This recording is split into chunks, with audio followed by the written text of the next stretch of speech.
महात्मा बुद्ध शिष्यों को उपदेश दे रहे थे कि कल क्या होगा किसको पता। कल की कल पर छोड़ो, आज की सोचो। महात्मा बुद्ध बोले, एक भिखारी एक सेठ के दरवाजे पर रुका और सेठ से भिक्षा देने के लिए कहा।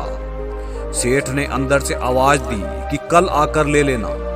भिखारी वापस चला गया। कई दिन बाद सेठ अपने परिवार समेत सामान खरीदने शहर के बाजार में गया तो सामने से उसे वही भिखारी आता दिखाई दिया। सेठ ने एकाएक भिखारी को रोककर पूछा, पहचाना? भिखारी बोला, बिल्कुल। सेठ बोला, फिर तुम अगले दिन भिक्षा लेने क्यों नहीं आए? तो भिखारी बोला कि आपने ही तो बोला था कि कल भिक्षा लेने आना। सेठ जी, मैं गा गे गी के चक्कर में नहीं पड़ता, क्योंकि जिसने भिक्षा देनी होती है तो उसमें भिक्षा देने का साहस भी होता है। भिक्षा देने वाला कभी कल दूंगा नहीं करता, बल्कि फौरन भिक्षा हाथ पकड़ाता है। अब सेठ अपने परिवार के सामने उस भिखारी से आंखें तक नहीं मिला रहा था। सेठ खिसियाकर बोला कि अब भिक्षा ले लो। तब भिखारी बोला, सेठ जी, मेरे भी कुछ असूल हैं। आज मेरी जेब नोटों से भरी हुई है। इतना कहते ही भिखारी अपने रास्ते चला गया। सेठ अपने को ठगा हुआ महसूस कर रहा था और उसे नसीहत मिल चुकी थी कि किसी को भिक्षा या मदद फौरन दी जाती है, उसे वादों में नहीं रखा जाता। वादे वो करते हैं जो इस उधेड़-बुन में रहते हैं कि भिक्षा या मदद दूं या ना दूं। वह लोग केवल दान देने का वादा या नुमाइश करते हैं। महात्मा बुद्ध आगे बोले, एक बार एक राजा अपने सेवकों के साथ नगर भ्रमण को निकला तो राजा के सामने फटे चीथड़े डाले एक भिखारी खड़ा हो गया। भिखारी को देखकर लगता था कि वक्त की मार और भूख ने उसे इतना दुर्बल कर दिया था कि वह एक हड्डियों का ढांचा मात्र रह गया था। भिखारी की लातें कांप रही थी और उन्हीं बेजान सी कांपती लातों से चलता चलता वह भिखारी राजा के सामने आकर खड़ा हो गया था। राजा ने कुछ पल उस भिखारी को देखा। भिखारी के हाथ में भीख का कटोरा उस भिखारी की बेबसी साफ बतला रहा था। भिखारी के सूखकर काटा हुए शरीर को देखकर साफ पता चलता था कि वह बीमार और भूखा है। तभी बड़े गर्व से भिखारी को देखकर राजा बोला कि तुम्हें क्या चाहिए? राजा के मुख से इतना सुनते ही वह भिखारी बोला कि राजन, आया तो मैं भिक्षा के लालच में था, परंतु इतनी देर से आप मेरी बेबसी को देख वह समझ रहे हैं। फिर भी आपने मेरी बेबसी व मजबूरी को मेरे मुख से ही सुनना चाहा। अगर मेरी हालत देखकर भी आप नहीं समझ सके तो मुझे ये मुनासिब नहीं लगता कि आप मेरी कुछ मदद कर सकेंगे, क्योंकि मेरी हालत ही पुकार पुकार कर मेरी बेबसी बयान कर रही है। राजा इतना अज्ञानी तो था नहीं, उसे अपनी भूल का एहसास हो चुका था और उसे भिखारी की बातें व इशारा समझ भी आ चुका था। राजा ने अपने सेवकों को आदेश दिया कि भिखारी को यथासंभव सहायता की जाए। महात्मा बुद्ध बोले कि अगर हम ईश्वर के व्यवहार को अपने जीवन में अपनाएं तो बहुत सी नासमझियों व बुराइयों से बच जाएंगे।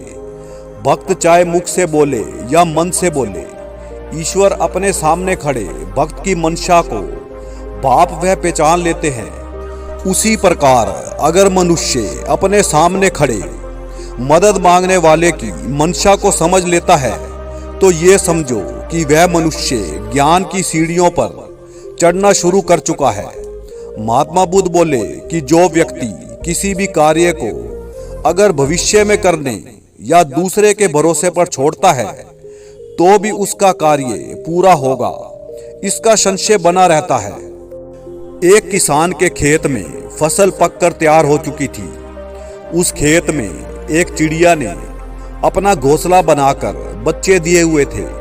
सब ठीक ठाक चल रहा था, परंतु एक दिन खेत का मालिक किसान अपने खेत पर आया और फसल देखकर बोला कि ये फसल मैं कल अपने लड़कों से कहकर कटवा दूंगा।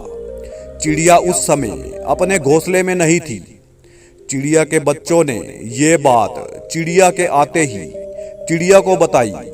तब चिड़िया बोली, बच्चों घबराने की कोई बात नहीं, सेठ जी के लड़के कल फसल कटाई के लिए नहीं आएंगे, तुम निश्चित हो जाओ। चिड़िया के बच्चे अपनी माँ की इस बात को नहीं समझ सके। वे अंदर से भयभीत थे कि उन्हें तो उड़ना भी नहीं आता।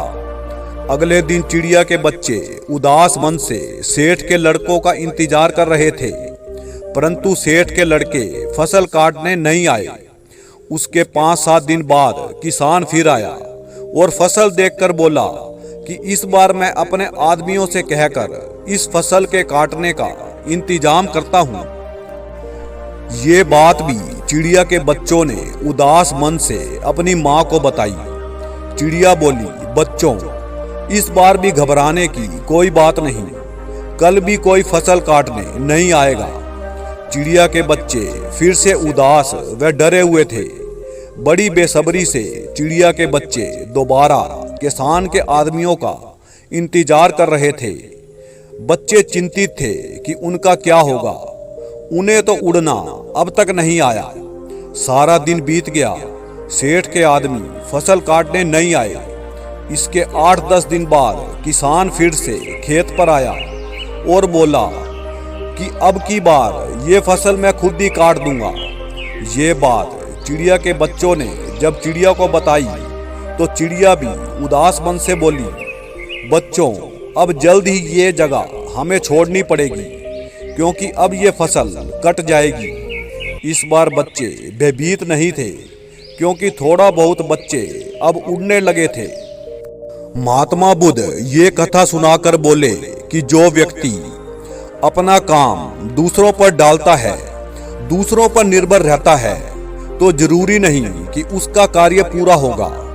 उस कार्य के पूर्ण ना होने की मंशा बनी रहती है, परंतु जब व्यक्ति खुद वही कार्य करने पर उतारू हो जाता है तो उस कार्य को करने से उसे कोई नहीं रोक सकता।